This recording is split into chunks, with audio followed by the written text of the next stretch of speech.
Good evening and welcome to Pop Go the Writers.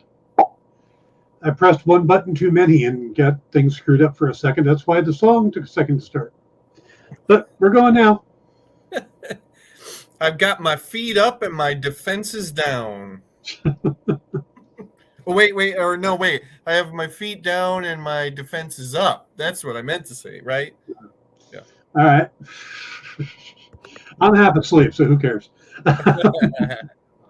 So, got quite a few different things we want to talk about tonight. I'm going to pose this one. Let's start with this one, because there was this big article on the Hollywood Reporter that came out, and it basically said that Wonder Woman 3 was canceled or rejected, and they're going to do a clean slate break on all the DCU characters, and just they're going to get rid of Henry Cavill. Coming back is not happening. There's not going to be a sequel to Black Adam or any spinoffs. And what's funny is when you read the article, wow, there is one bit of actual information, which is... You're kidding me. I mean, even that much? Well, and the information is, and the information was not even accurate, but the pitch that Patty Jenkins had turned in for Wonder Woman 3 was rejected and not moving forward. But they made it sound like, well, this isn't what we want to do, so no, go away. Everything else was based off of rumor and speculation. Sure. The next day, James Gunn came out and said, look, I've seen the article. Some of it's true. Some of it's not true. Some of it's half true. Some of it I don't even know if it's true yet because we haven't made a decision. He said, and I liked what he said. He said, look, we're not going to be able to please everybody all the time. Mm-hmm. But our goal is to basically do these characters that you love and we love right. Mm-hmm. All right. So Deadline came out. Mm-hmm. And they kind of narrowed down some of the stories. And the stories were everything from Henry Cavill was not going to be Superman anymore. And the response to that was, there is no current plan to do a clear slate. And it would be stupid for them to do a clear slate because they've got movies coming out. Yeah. Why would you say, well, we're going to get rid of these characters and then try to put out an Aquaman movie and a Shazam movie and a Flash movie? Yeah. And Flash, right. Yeah. And Blue Beetle. And if none of them are going to matter. So the movie that no one asked for. Yeah. They're also going to, the rumor that Jason Momoa was going to leave Aquaman but join up as Lobo. And they're like, no, that's just fan speculation. Honestly, perhaps my most favorite superhero-related news article bit of the year. I love that one. Yeah, he's going to become Lobo instead of Aquaman. Right. Yeah. So the first DC movie to break $1 billion, and they're going, no, we're going to use him as Lobo instead. But the one thing that was true about Patty Jenkins, they had gotten something important wrong, which was she had turned in her script treatment, and they saw in it similar character arc issues that they had seen in Wonder Woman 1984. And this was not Gunn and Safran. This was Michael DeLuca and Patty Abdi, who were still in charge of Warner Brothers Studios. Yeah. And while Gunn and Safran are looking over things while Gunn and Safran get up to speed. Yeah.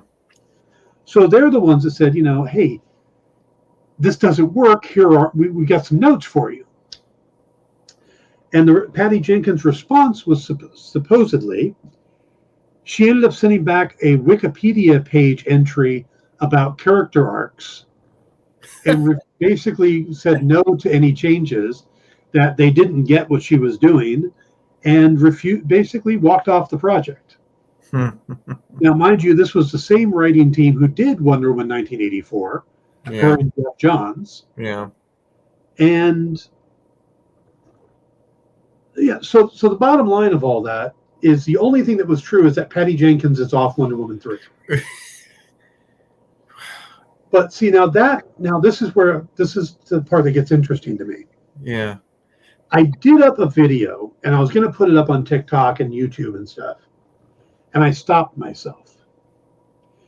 And the video was basically starting to question what is going on with Patty Jenkins.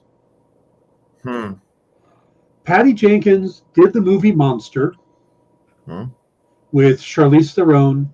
It was nominated for a bunch of awards. Charlize won a bunch of awards. Patty Jenkins was nominated for a bunch of awards.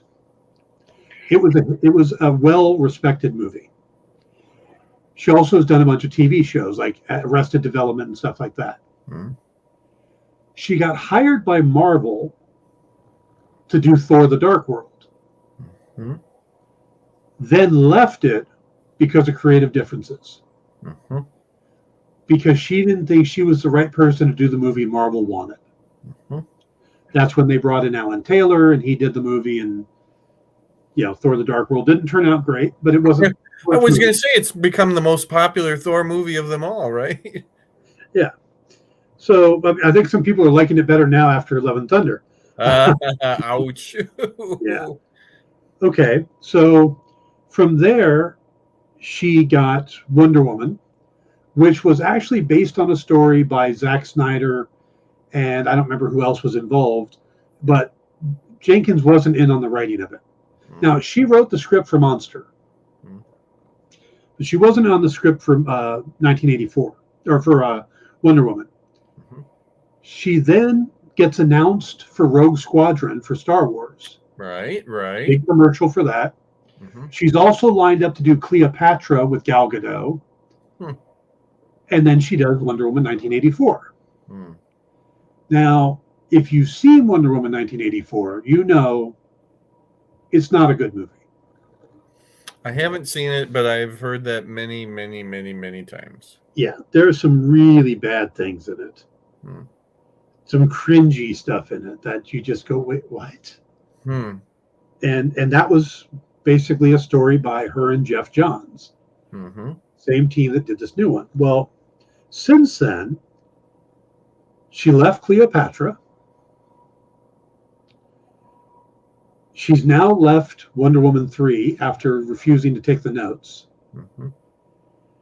And Rogue Squadron went from just moving along. They actually filmed a introductory video with her getting into an X-Wing. I remember that. Yeah.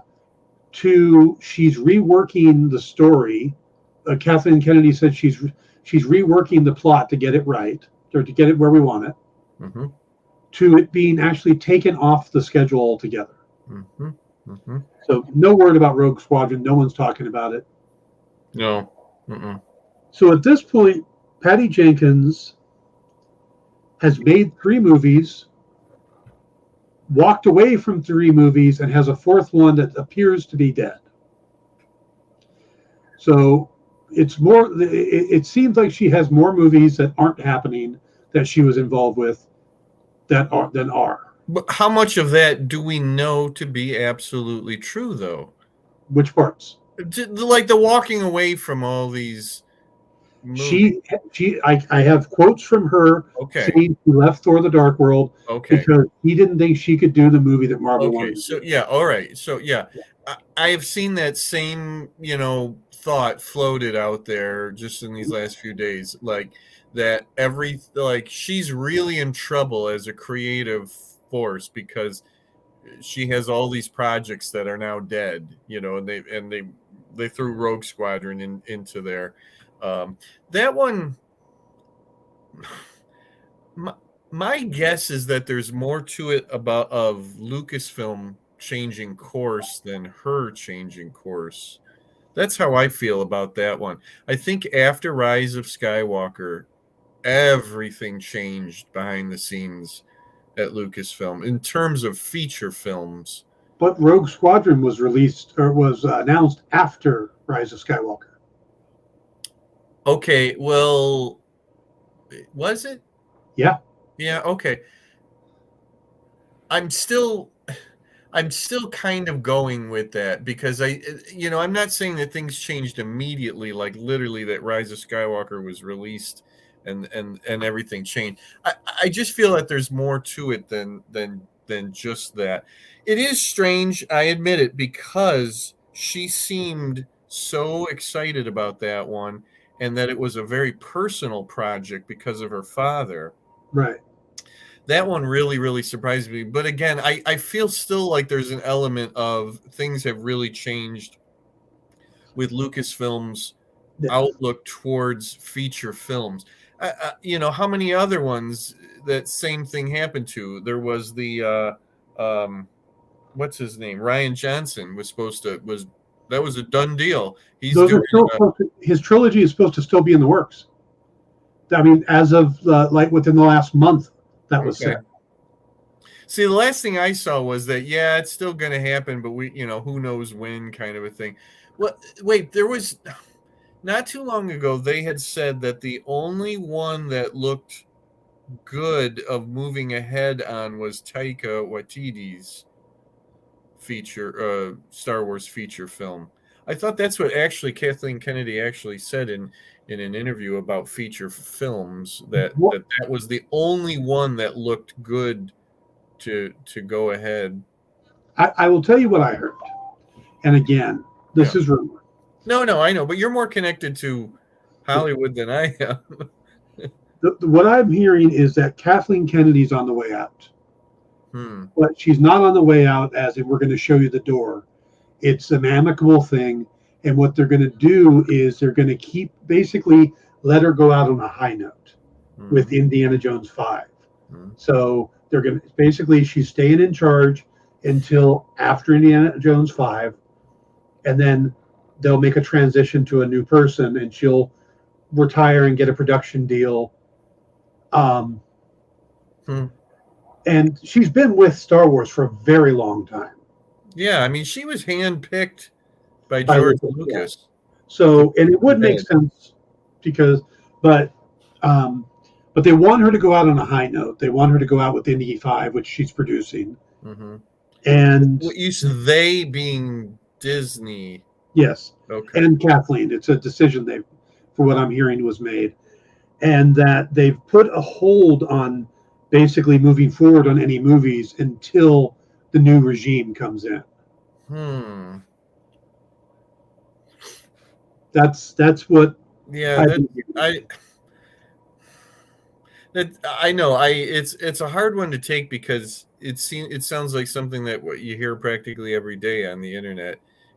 She's on her way out, and I mean, what do you think the veracity of that one is? Because of the sources I'm hearing it from and how it's being responded to, and the fact that it's being done not as a firing, it's being done in this way, and the fact that we're not getting anything to contradict it, we're everything, we're not hearing anything new. Yeah. Nothing came out of D23 new. Right. So it does seem to have some validity to it. Right. Okay. But would you say that idea of her leaving originated with Disney or originated with her? That I don't know. And what would you guess? My guess would be her. Wow. If you've been ahead of Star Wars for that long, eventually you're going to get tired. Eventually you want to go do something non-Star Wars, and non-Lucas. Because, I mean, don't you think eventually Kevin Feige might want to walk away from Marvel and do something else? Oh, I've thought of that more than once, and of course that fills me with dread and fear and loathing, but yeah, I totally get it. But I guess when you're riding a very successful horse, like that, I can't imagine, leaving. But wow, I see. I would have almost said that the idea would have originated from Disney, and that they want to, put the blame for the sequel movies on her. But you know what? If I was her, I would say yeah, but Mandalorian. I know Book of Boba Fett is criticized, but Mandalorian and Andor, especially as big successes. Yeah. Well, I think the thing is that they might be taking a page out of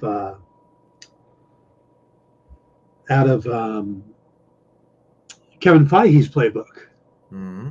which is what the fans didn't like something, double down on it, Mm-hmm. make it more important, make it better, Mm-hmm. make it really important. Yeah. And Yeah. a lot of the shows going on right now seem to be kind of working on making the rise of Skywalker make more sense.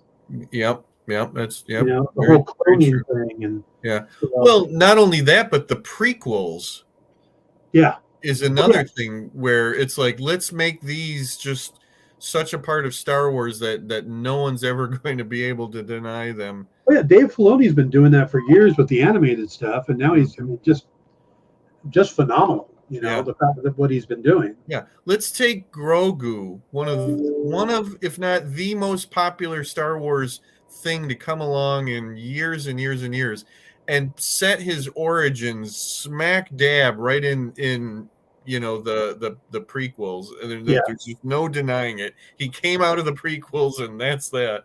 He came out of the prequels, but he's also the key to Palpatine's cloning.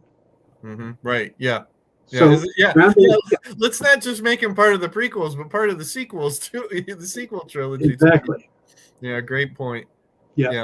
So I think that's what they're doing, and I don't necessarily think that. I don't think her leaving would be a bad thing. In that, I think it might be going, like I said, going out on a high note. Yeah. Andor, Mandalorian, and then Indiana Jones 5. Well, our initial look at Indiana Jones 5 is, it looks pretty good, and I don't think I've seen much negativity about it. It seems to me that people have pretty much said, yeah, all right, tell us more. I've seen some negativity, but it's been more like, of course, who asked for this? I'm like, well, shut up. Obviously, somebody wanted it, and I'm hoping that it's going to be like a Star Trek thing, where the odd number ones are awesome. Yeah. Yeah, right. We're due for a good one, aren't we? Yeah, because Temple of Doom does get panned a bit for being so dark. Yeah. It's still a good movie, but it gets panned a bit for being dark. And then Kingdom of the Crystal. What we necessarily wanted at that moment in time. I remember the feeling of watching that in the theater and going, oh, okay. Yeah, and then Kingdom of the Crystal Turd just yeah, I need to rewatch that. I need to do a personal reassessment of that one. Why would you do that to yourself? Because I don't remember being. I think I only seen it once all the way through, and that was when I went to see it in the theater the first time. I don't remember walking away. I didn't have an Attack of the Clones feeling, from it necessarily, but I think maybe it's time to reevaluate it. Well, I've got the box set behind me, and I plan on rewatching all of them before the movie comes out. But yeah. Oh, it has Crystal Skull in it. I believe so. Yeah, I think it's a 5. Yeah, here it is. Yeah, it's the Complete Adventures, which means it probably doesn't have the TV show. Yeah. But it's got Raiders, which they now call Indiana Jones and the Raiders of the Lost Ark. That's right. That's because that's what it should be called. Indiana Jones and the Temple of Doom, Indiana Jones and the Last Crusade. Yeah. Indiana Jones and the Kingdom of the Crystal Skull, and then a bonus feature disc.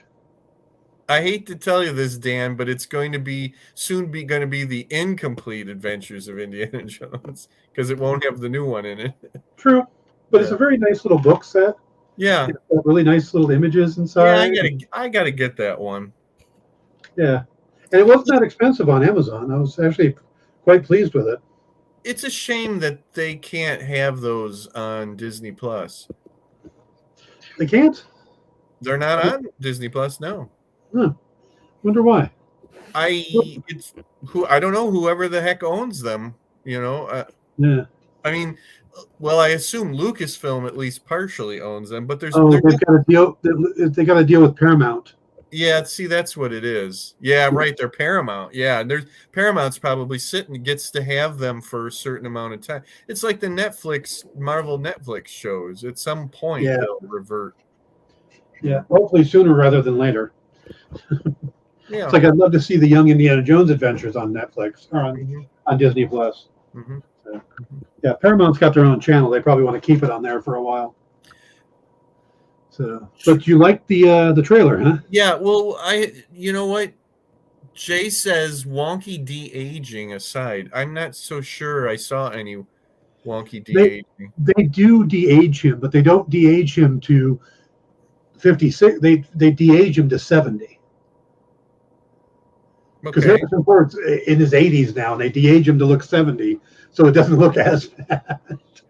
Oh, I see what you mean. I was thinking about the scenes where he looks like he did in, Raiders of the Lost Ark or whatever. Okay. Yeah. I didn't really they de-aged him to a little bit. I believe so, yeah. Oh, okay. Well, I've watched the trailer how many times? I'll have to watch it again. I didn't think anything was quote Yeah, unquote. nothing jumped out at me as wonky, but Huh. perhaps No, in fact, like in that last scene where he's cracking the whip and then they focus in on him and he's, I thought, of course, here's me going, wow, does he look old? Yeah, I do like that scene though, because it's kind of the reverse of the guy with the scimitar. Yeah, yeah, very much so. In fact, I was actually saying something like when somebody was saying something about his age, it might even been to you, where I said, well, if he looks good still with the whip, he can still do that, then that'll convince me. And so what do? They put a really great scene in the trailer. I mean, I'm really, whack, whack, whack. And then, of course, they shoot at him. Jay says the scene when he's on the horse is that. Okay. I would think de-aging on moving horse would be very difficult. Yeah. Well, yeah. I'm sure it's that they took his head and stuck it on the stunt person's body, because I don't see him flying Harrison Ford flying a plane. Yes, Harrison Ford riding a speeding horse. Maybe not so much crashing a plane. But you know what? You gotta have stuff like that. I mean, my favorite Harrison Ford story is him. Is this guy who got lost on the mountains in Montana, and the survival helicopter comes in to pick him up, and he climbs up into the helicopter. He gets in, and it's Indiana Jones flying the helicopter. Yeah. And he's like, "What the hell?" That's a story to tell your grandkids. Oh yeah, yeah. So I enjoyed the trailer quite a bit. It went a long way to making me look forward to a movie that I didn't necessarily look forward to, that I knew I would see. Yeah. But now I said, oh, this looks kind of fun, and this, that, and the other thing, and Sala is in it, and that's the one that got me. To have him back in it. So this new character is his goddaughter, right? Uh-huh. Do we know who she's the daughter or granddaughter of yet? I don't, but if I had to make a guess, it would be his buddy that ran the college, Denholm Elliott's character. Yeah, Brody. Yeah. Or Brophy, or no, it's Brody. Marcus Brody. Okay, that was my second thought. My first thought is that it's Sala's granddaughter, because he's in the movie, yeah, because those would be the two characters that I could see turning to Indiana Jones and saying, "Be my," or I doubt if it's a daughter of one of those, but a granddaughter. The Godfather for them. I think it would be fun if it was Sala for that matter. The only reason I think they're going to make it Brody's because it's a way to bring his character back. Yeah, you're right. Absolutely. There was the nice thing I think it was in Crystal Skull, where I think there was a photo of him either up on the wall in his home or on his desk or something of that, which was a nice nod to that. And I'm going to be very, very much looking forward to seeing how they handle Marion. Yeah. In this, it'd be so nice if it was some like a cameo or something, but they have to deal with it. Yeah. That, and I hope to God it's not a Han Solo and Princess Leia situation where, a few years later, then they get divorced. Yeah, God, that's the reason I don't like the sequels, is because they took away our happy endings. Hey, this is so funny. One of my Facebook memories came up just the other day, and it was at a point where we knew almost nothing about Phantom Menace. And I had this big long thing about, I would like to see that if Han and Leia are not together, that Han went back to the life that he knew, and he was out there smuggling and doing this or that. And it was so funny because it was almost beat for beat what really happened. Yeah. The only thing in there, it didn't say anything about their son, because we didn't know anything about that at that point. But it was just so funny that it was like, yeah, I could totally see him not being able to roll with that life anymore, and then going back to his old life. Yeah. But yeah, I get it. I know more and more and more. I'm in the camp of that an actual reunion between the three characters was squandered. I'm glad that we got Leia and Luke together, and I'm glad that we got Han and Leia together. But that it's a crime that we didn't get all three of them together. Yeah. Yep. And there was, personally, I wish they would have not had any of the characters. Because it would have been nice for them just to leave their happy ending alone. Mm-hmm.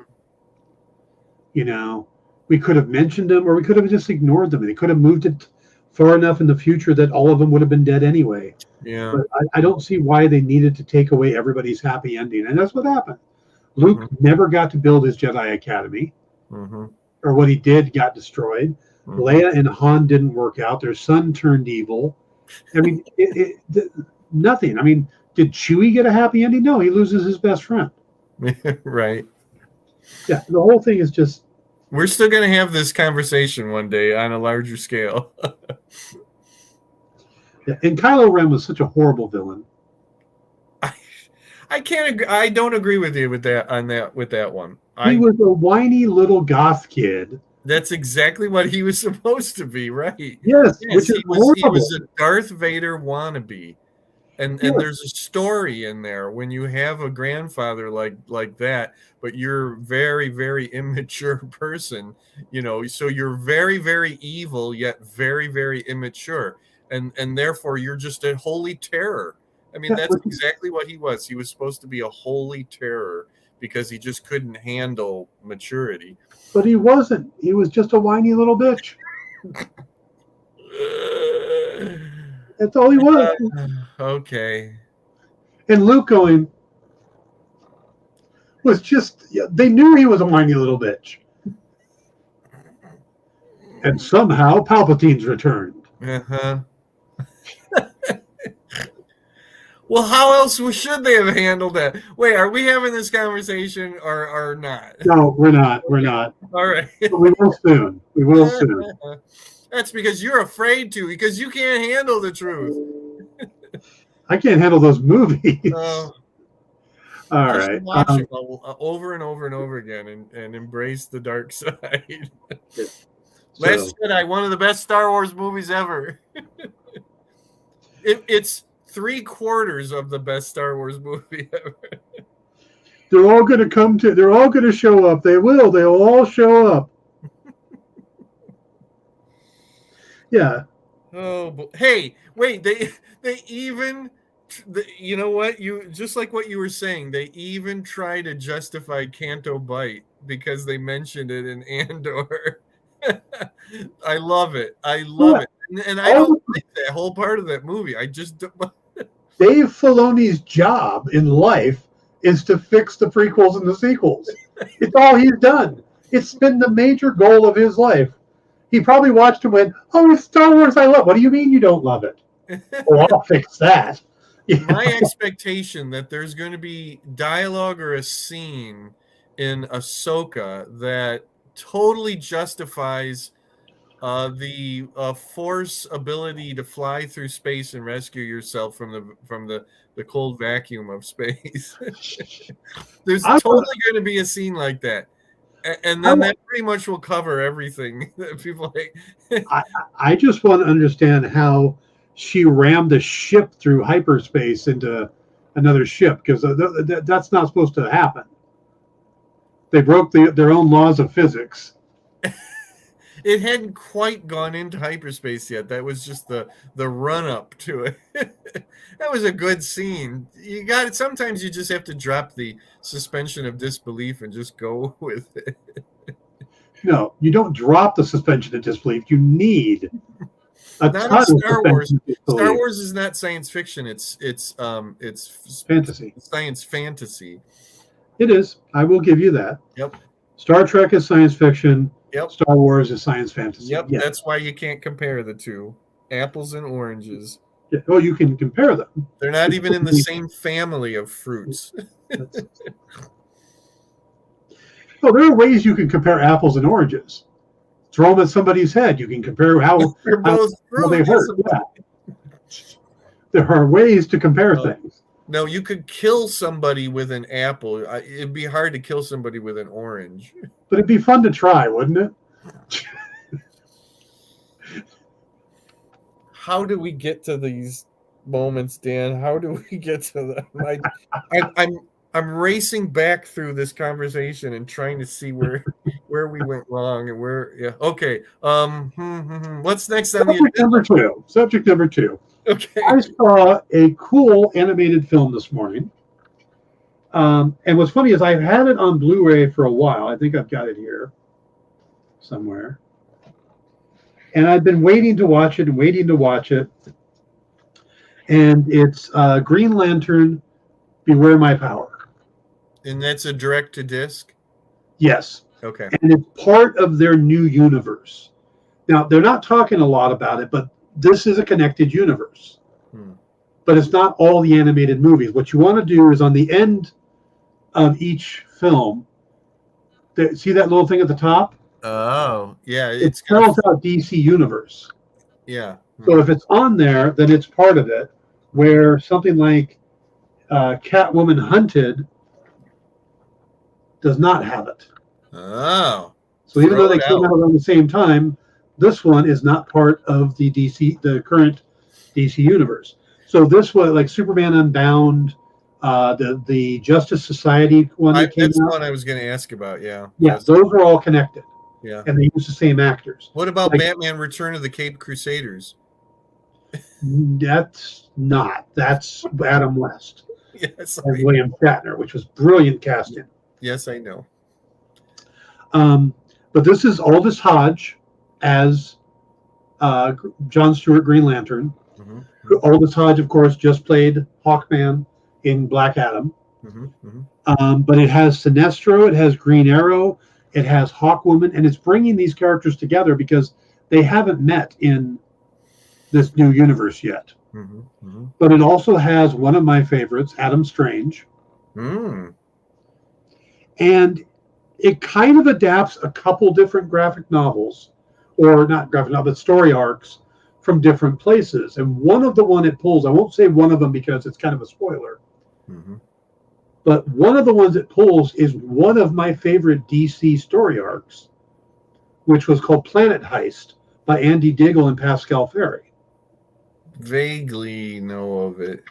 Planet Heist was basically Adam Strange is on Earth. He's trying to get back home to his wife and child on Rann, and the Zeta beams aren't coming. And he can't figure out why. Yeah, that can be a real pain when that doesn't happen.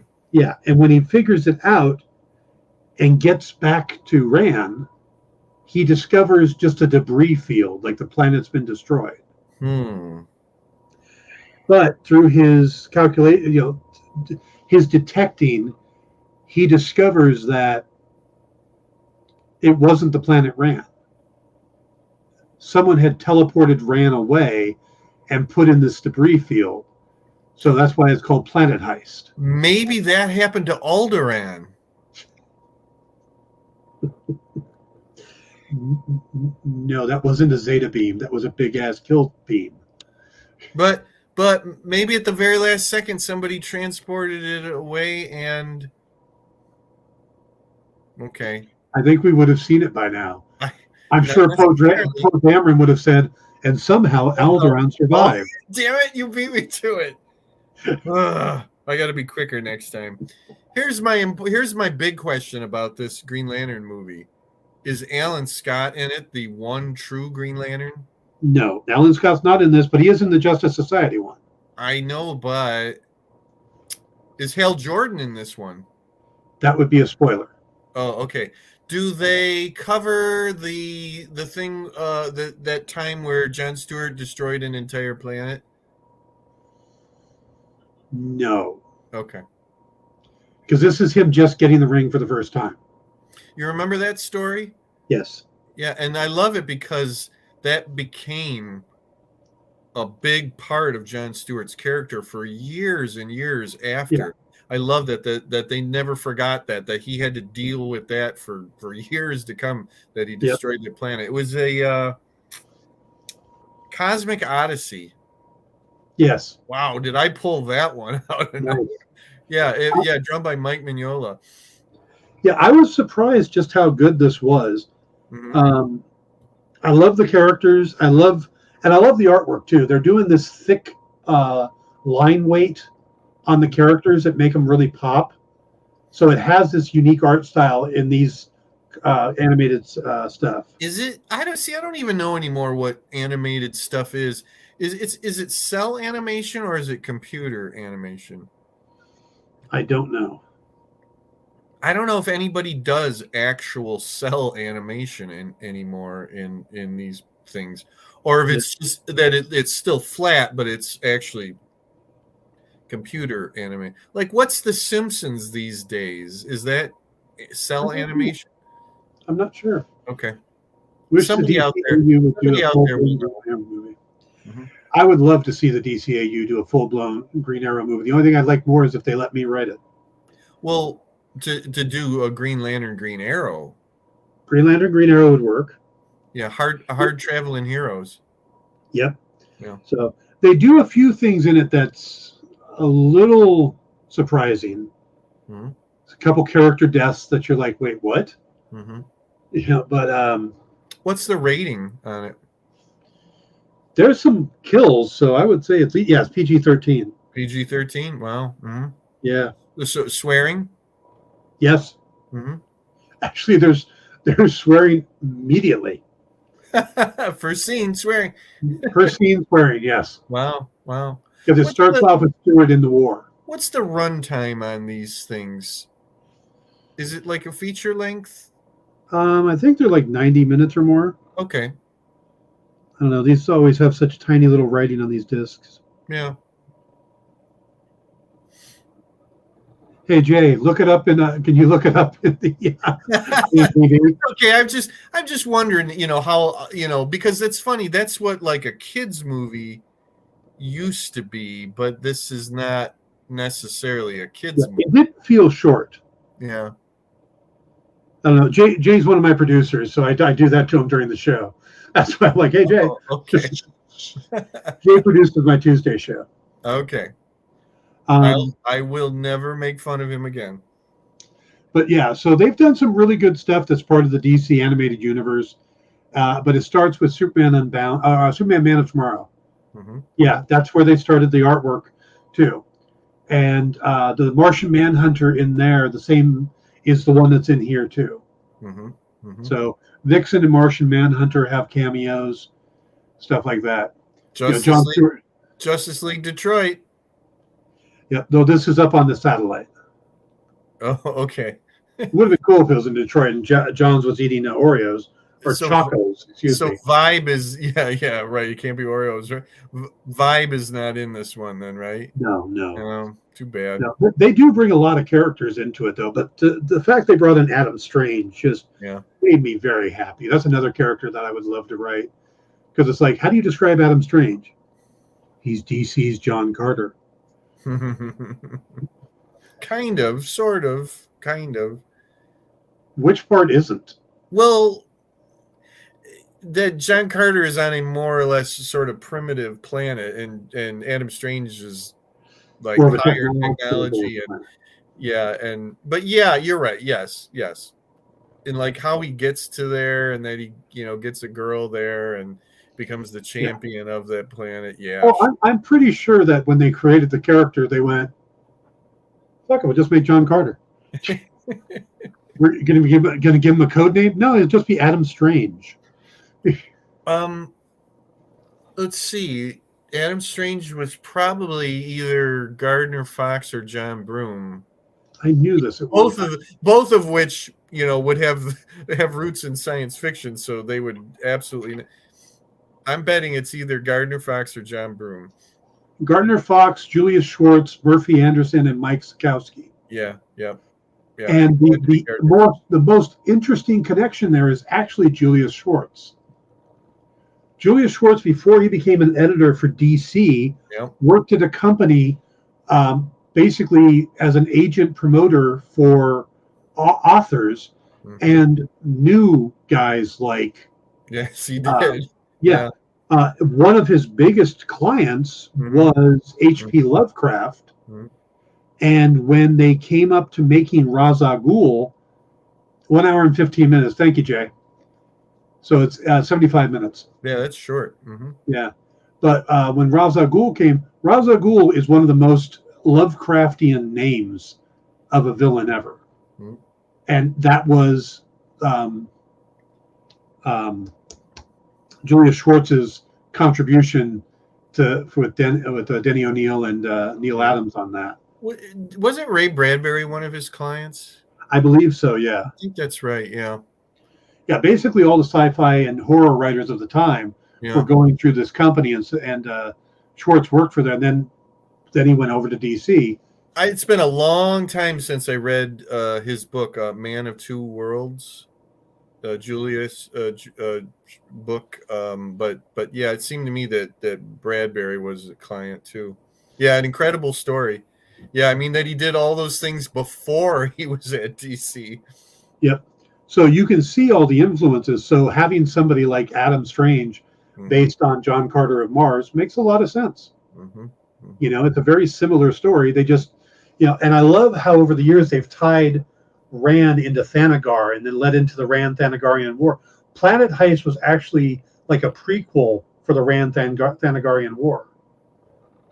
Oh, is that right? Yeah. Okay. But I love the idea of a mystery in space. You know who else shows up in it? Mystery in space. But the Omega Men. Who? The Omega Men show up in it as well. Oh, speaking of Lobo. Yeah. That's funny. But Lobo does not show up in it. No. Okay. Hal Jordan aside, we won't talk about Hal Jordan. Is the whole, like, the Green Lantern Corps represented in the film? It is represented. I will put it that way. Okay. All right. It's another one of those areas that we can't talk about. Okay. Yeah. All right. Yeah. Do you have HBO Max? I do not. No. Because it's on HBO Max, and I would definitely watch it for you. But I have a lot of trouble with today's animation that I just. Let's just say it borrows another event from another Green Lantern's life. Oh, got it. Yeah, when you say something like that, there's only one door to open there. Yeah. Yeah. Very interesting. Okay. Yep. All right. So is Guy Gardner in it? No Guy Gardner. Oh. We do sort of see Tomari. What about there's a robot Green Lantern that I always like. Tomari. Okay, that's cool. Yeah. Yeah. But we get Hawk Girl, Shiara. Or Hawk Woman. Yeah, Hawk Woman. Yeah. But she never identifies herself as Hawk Woman, just Shiara of the Thanagarian. Okay. Because she hadn't even been on Earth at that point. Wait, did you say Hawk Man is in it? No. Okay. No. Hawkman in Black Adam is the voice of John Stewart. No, right. No, I got that, but I just wondered if the character would. No. There was a day where you didn't have Shara in anything without Hawkman, but now that they've almost completely separated the characters, where she's just her own thing now. Yeah. And you don't have to. It's not always Hawkman and Hawkgirl or Hawkwoman. Yeah, that's cool. They'll probably bring it back around again, depending on why. So why did you get it on disc then? Because I love these things. I get all the DC. Okay, all right, cool. No, hey, I'm totally behind that idea. I buy books. I don't get books on. I don't get audio books. I buy books because I like books. If I like a book a lot, I will buy it, but I do listen to it on audio first. It's like for the Star Wars High Republic, the first book. I liked it so much, I bought a hard copy of it because I wanted it. I am reading Star Wars, The Princess and the Scoundrel right now. Nice. Speaking of Han and Leia, I know I keep going back to Star Wars. Sorry, but I am reading that right now, and it's pretty good. It's basically just a romance novel in the first few chapters, but I have a feeling there'll be some action and adventure coming up. Yeah, Jay collects them as well. Have you read Chuck Wendig's Star Wars series Aftermath? I have to be careful, right? Because you're friends with him, right? Who, Chuck Wendig? I thought you were friends with somebody I know is friends with him, I think. No, I read the very first one and absolutely hated it. Okay. It's like that's the bottom of the barrel of Star Wars. I couldn't read anything past that one. I hated that book so much that I've read a lot of Star Wars novels over the years, and some of them I didn't care much for, but that one was just. I can understand why you would dislike it because it is a very different writing style. Yeah, that's part of it, but yeah, that was just. Yeah, that I kept noticing that, and it kept taking me out of what was going on over and over and over and over again. No, my favorite Star Wars writer is James Luceno. He wrote the novel called Darth Plagueis. Okay. Which is basically the origin of Palpatine, and it's just a really wonderful novel. All the ones that he's written are so good. He wrote a Star Wars novel that ties in with Rogue One. That's really good. And yeah. The name of it I can't think of off the top of my head, but he's probably my favorite Star Wars writer. And you know who else is good is Claudia Gray. Cool. Yeah. I haven't read that many Star Wars books. I was listening to it for a while, but when Tone Rodriguez and I used to drive to conventions like in Texas and stuff, we started doing audiobooks, and I was picking up Star Wars ones because we could agree on those. Yeah. So I listened to a few then, but I haven't listened to that many, and I don't get a chance to read much, so I listen, especially like when I'm crocheting or something. I could put a book on. Here's one that I can recommend. The before this one I'm reading right now, I read. I think it's called Shadows of the Sith.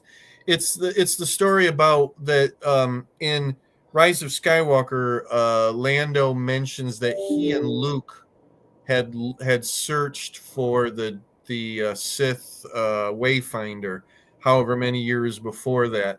And this novel is that story, and also about how what happened to Rey's family, her parents, and the relationship with Palpatine and all of that.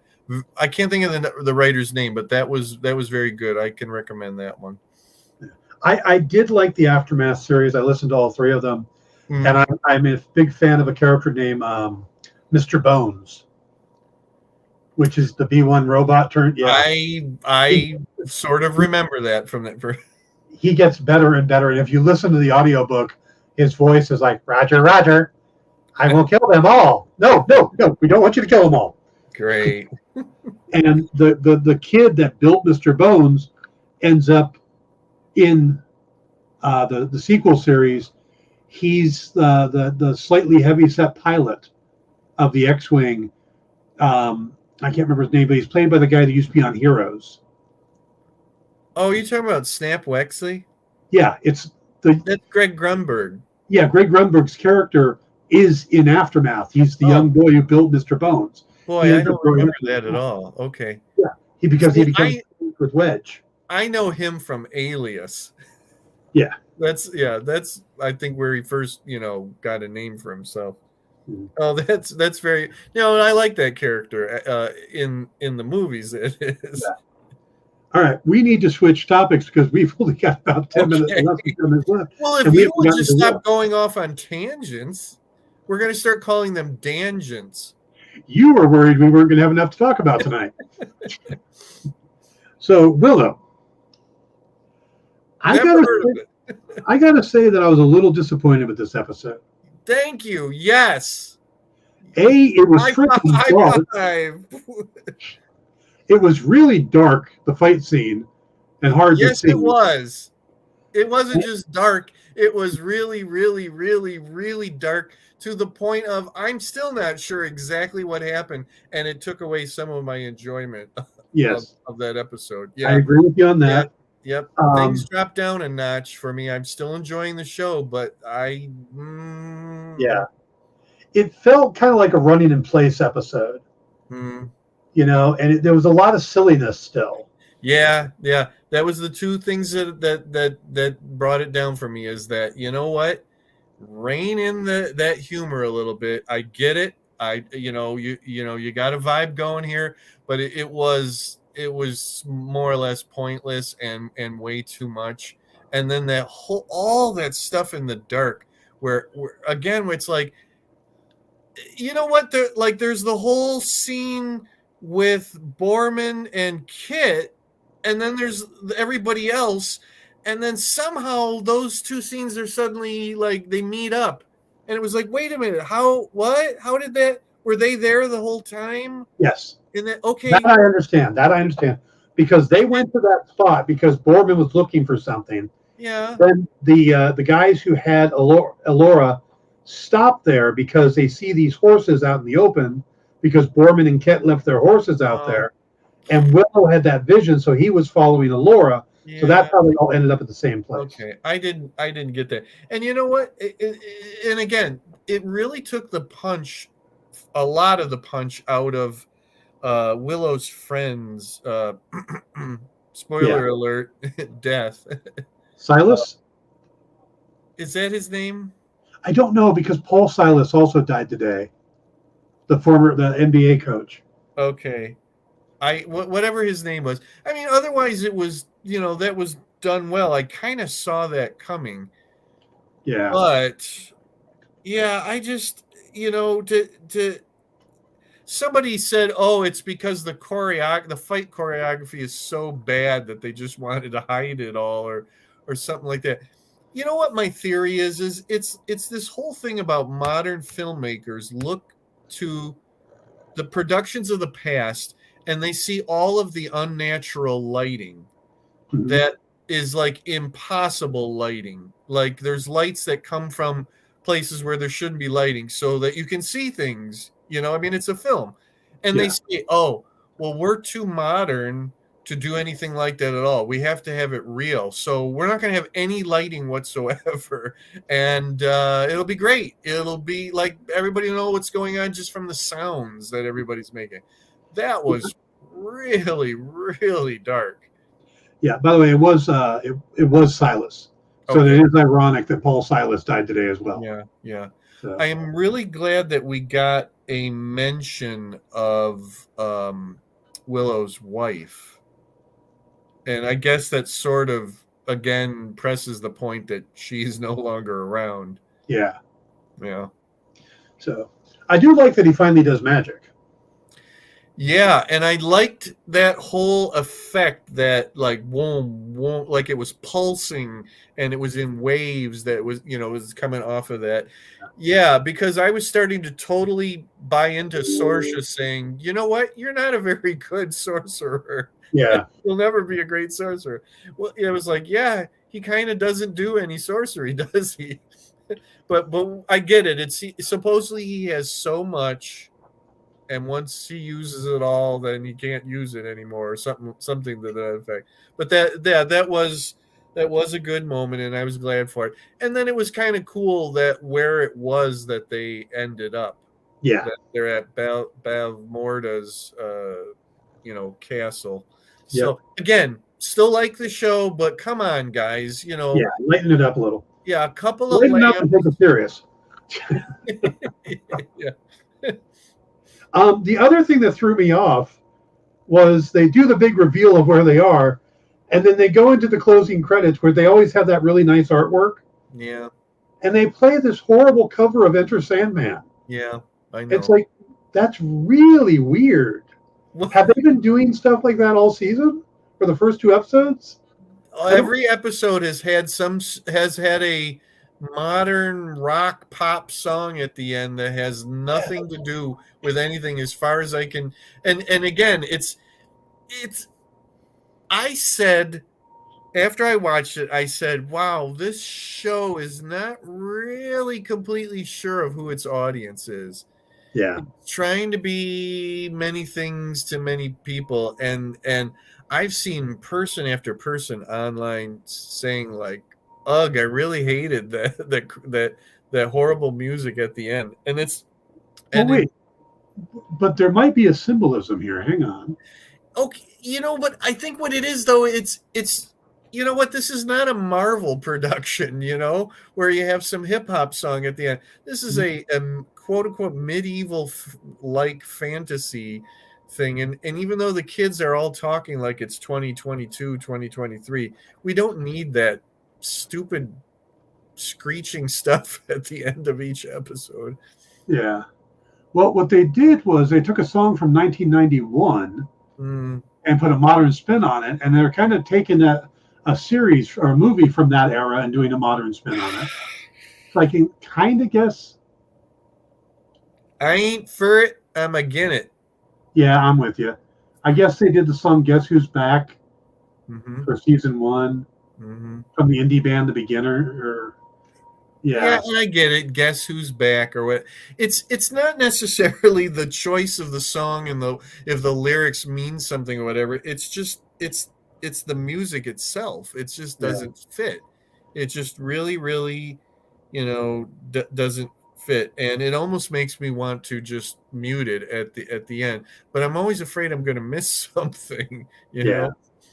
By the way, Jay agrees with us about dark fights. He says that's why the big battle in Game of Thrones the last season wasn't that great, too dark. Mm-hmm.